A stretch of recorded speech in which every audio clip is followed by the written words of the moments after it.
అమ్మా, మీరు పిలిచారా నన్ను? ఏమైందిరా? పిలిచి నేనేమైనా తప్పు చేశానా?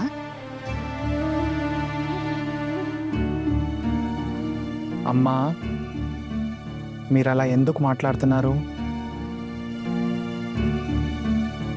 ఇంటికి తిరిగి వచ్చినప్పటి నుండి నువ్వు నన్ను కలవడానికి రాలేదు.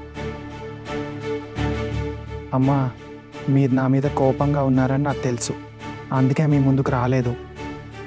మీరు నాతో మాట్లాడరని నాకు అనిపించింది.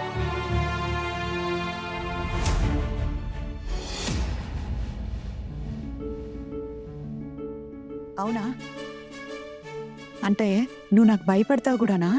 అయినా నువ్వు అదే చేసావు కదా. నేను వద్దన్న పనే చేసుకొచ్చావు. అప్పుడు నీకు భయం మిగిలేదా? నువ్వింత కూడా ఆలోచించలేదా? ఏ తల్లి అయితే నిన్ను 9 నెలలు కడుపులో మోసి పెంచిందో, ఎన్ని కష్టాలు వచ్చినా నిన్ను పెంచడంలో ఏ లోటు రానివ్వని ఆ తల్లిని వదిలేసి నిన్నగాక మొన్న వచ్చిన పిల్లకు తలొగ్గి ఆమె మాటలన్నీ విన్నావు. ఈ తప్పు పని చేస్తున్నప్పుడు నీకు ఒక్కసారి కూడా భయం వేయలేదా చిన్న?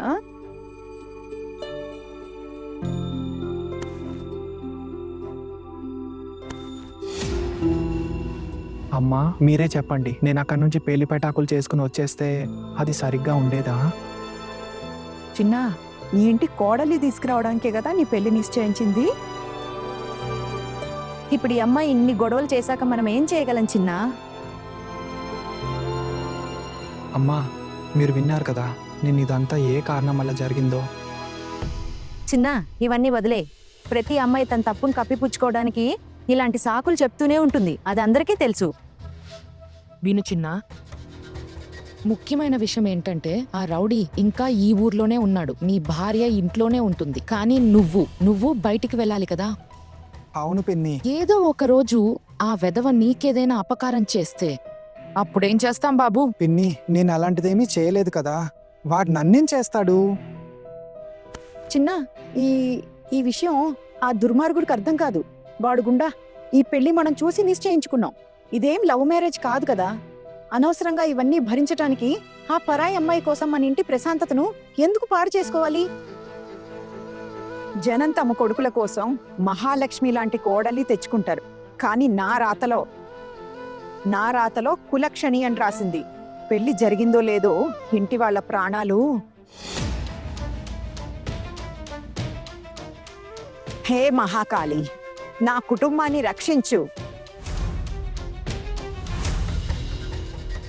మీకు ఒక విషయం తేల్చి చెప్తున్నాను. ఈ ఇంటి కోడలిగా ఉండటానికి ట్రైనింగ్ నేనే ఇస్తాను. వాళ్ళ పుట్టింటి వాడు సరిగ్గా పెంచలేదు, ఏమీ నేర్పలేదు, చదువు చెప్పించలేదు. అక్క, నువ్వు ఒక్కదానివే కాదు, మేం కూడా నీతో కలిసి ఆమెకు ట్రైనింగ్ ఇస్తాం. ఆ ట్రైనింగ్లో ఏమైనా నేర్చుకుంటే ఈ ఇంట్లో ఉంటుంది. లేకపోతే సరుకు ఎక్కడి నుండి వచ్చిందో అక్కడికే పంపించేద్దాం. చూడు, రేపు నీ శోభనం ఆచారాల ప్రకారం జరపాలి కాబట్టి జరపాలి. కానీ ఆ తర్వాత నీ భార్యను కలవాలనే ఆలోచన కూడా చేయకు. మీరిద్దరూ ఎప్పటి నుండో ఏదో ఒకటి చెప్తూనే ఉన్నారు. కొత్త కోడలికి ఇవన్నీ చెప్పాల్సిన అవసరం ఏముంది? అయినా అసలు విషయం ఏంటో నేను చెప్పాను కదా. అయినా మీరు కూడా ఆడవాళ్లే కదా. మరి ఒక అమ్మాయి కష్టాన్ని మీరు అర్థం చేసుకోవాలి కదా. అవును, ఒక గుండా తన వెంటపడి జీవితాన్ని పాడు చేస్తున్నాడని ఒప్పుకుందాం. తను భరించలేక పోలీసుల సాయం తీసుకుని వాడికి శిక్ష వేయించింది. ఇందులో తన తప్పేముంది? ఒక అమ్మాయి అయ్యుండి తన హక్కు కోసం గళం విప్పింది. ఇదేనా తను చేసిన తప్పు? కానీ వదినా, మేము కూడా ఆడవాళ్ళమే కదా. మాకెప్పుడు ఇలా జరగలేదు. బహుశా మీ అదృష్టం బాగుంది కాబట్టే మీకలా జరగలేదు. కానీ ఎవరికైతే జరిగిందో వాళ్ళని తప్పు పట్టలేం కదా. ఇప్పుడు ఇవన్నీ వదిలేయండి. ఇవేం మాటలు పట్టుకుని కూర్చున్నారు? అసలు నేను అడగడమే మర్చిపోయాను. అహానా, డిన్నర్లో ఏం తింటావు?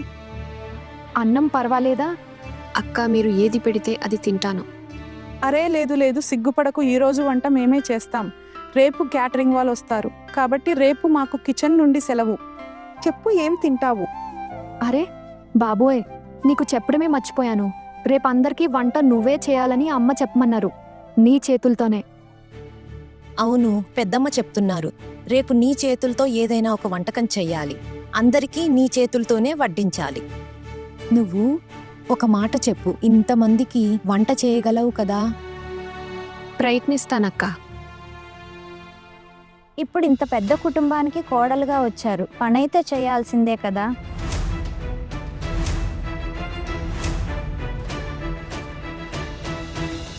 నేను పని చేయటానికి భయపడను.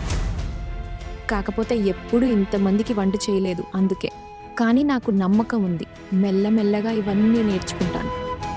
అయినా పెద్దమ్మ ఇంకో మాట కూడా చెప్తున్నారు, అష్టమంగళ పూజ కోసం నిన్ను పుట్టింటికి పంపరట. ఇంకా ఏమన్నా రావుడా?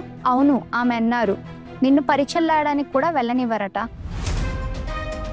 ఇంకా నీ పుట్టింటి వాళ్ళతో సంబంధాలు కూడా ఉంచనివ్వరట.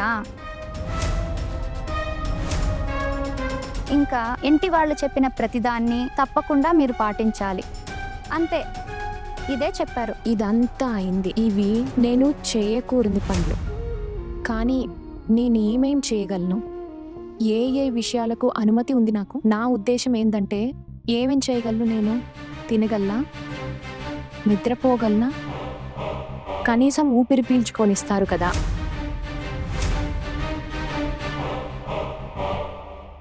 అరే, దీని అర్థం ఏంటి? అదేం లేదు, అంటే చాలా విషయాలు ఇక్కడ అనుమతించరు కదా, అందుకే అడుగుదాము. ఒకవేళ ఊపిరి పీల్చుకోవడానికి కూడా వీల్లేని నియమం ఏదైనా పెడితే అని. ఇంకా ఏమేం చేయనిస్తారో లేదో నాకైతే తెలీదు, కానీ నీ భర్తను మాత్రం అస్సలు కలవనివ్వరని ఖచ్చితంగా తెలుసు.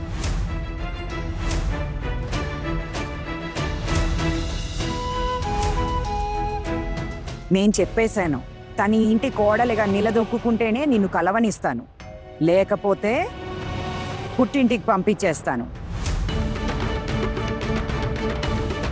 సరే అమ్మా, మీకు ఎలా అనిపిస్తే అలా. నేను సరిగ్గా చేసి చూపిస్తాను చిన్న. ఇది నా కుటుంబం, నేనే చూసుకోవాలి. ఇప్పటిదాకా బాగానే వాగుతూనే ఉండే, ఇప్పుడు మాత్రం నోరు మూసుకుంది. ఇప్పుడు మేమంతా మర్చిపోతామని తను అనుకుంటూ ఉండొచ్చు, కానీ లేదు. తన పెంపకం ఎలా ఉందో ఇప్పుడు నేను కూడా చూస్తాను. రేపు బ్రాహ్మణ భోజనం ఉంది. రేపు మధ్యాహ్నం వంటలో తనకి ఒక ఇంటి వాళ్ళైతే పెద్ద పెద్ద పొగడ్తలతో ముంచెత్తారు. రేపు తనకొక పరీక్ష పెడదాం. 5 బ్రాహ్మణులకు తన చేతులతో వంట చేసి వడ్డించాలి. రేపు తనేం చేస్తుందో నేను కూడా చూస్తాను. ఆ అమ్మాయిని ఇక్కడ ఉండనివ్వను. ఇవన్నీ తెలిసాక కూడా నా రాతలో కుటుంబాన్ని చూసుకునే సుఖం లేదు. కానీ ఆ అమ్మాయి ఇంత గొడవ చేసి కూడా ఈ ఇంటి కోడలిగా ఉంటుందంటే అది ఎన్నటికీ జరగనివ్వను. సరే అమ్మా, సరే నేను వెళ్తాను. ఇక్కడ నాతో ఇంకా ఏమైనా పనుందా? లేదు, ఏమీ అవసరం లేదు. చెప్పాల్సింది చెప్పేశాను. సరే విను. ఇప్పుడైతే నీకు ఇదే అనిపిస్తోంది కదా, మీ అమ్మ, చిన్నమ్మ, అత్తయ్య అందరూ చెడ్డవాళ్ళలా కనిపిస్తున్నారని. కానీ ఒక విషయం గుర్తుంచుకో, నీ మేలు కోరేది మేమే చిన్నా. గుర్తుందమ్మా, నీకంటే ఎక్కువగా నా మేలు ఎవ్వరూ కోరలేరు. ఈ విషయాన్ని బాగా గుర్తుపెట్టుకో. భార్య తన కొంగున కట్టేసుకుంటే అలా కట్టుబడిపోకు. సరే. చూడు చిన్నా, మాకు ఎంత అవమానం జరిగిందో నీకు నిజంగా అర్థమైతే నువ్వు మా మాట తప్పక వింటావు. ఇప్పుడు నువ్వే చెప్పు చిన్నా, నీకు అనిపించడం లేదా ఆ అమ్మాయి నీ దగ్గర ఇంకా ఏదో దాస్తున్నట్లు? పెళ్లి మంటపంలో అన్నీ చెప్పేసింది, మరి ముందెందుకు చెప్పలేదు? అమ్మా, అహనా పొరపాటు చేసిందని నాకు తెలుసు. తను ఈ విషయాలు ముందే నాకు చెప్పాల్సింది. సరే, మంచిదే. కనీసం ఇప్పటికైనా నీకు అర్థమైంది. వెళ్ళు, నువ్వు ఎక్కడికి వెళ్తున్నావో అక్కడికి వెళ్ళు.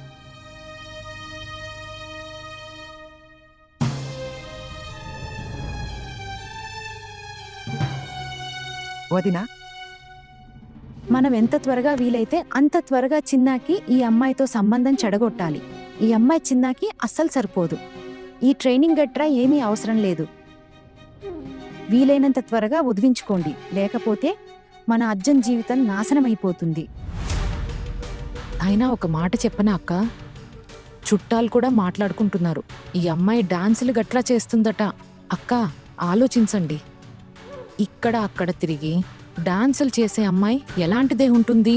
కానీ చెల్లి, అమ్మాయిని అలా ఉన్న పలంగా బయటికి పంపలేం కదా. ముదిన ఏదో ఒక ఉపాయం ఆలోచించాలి.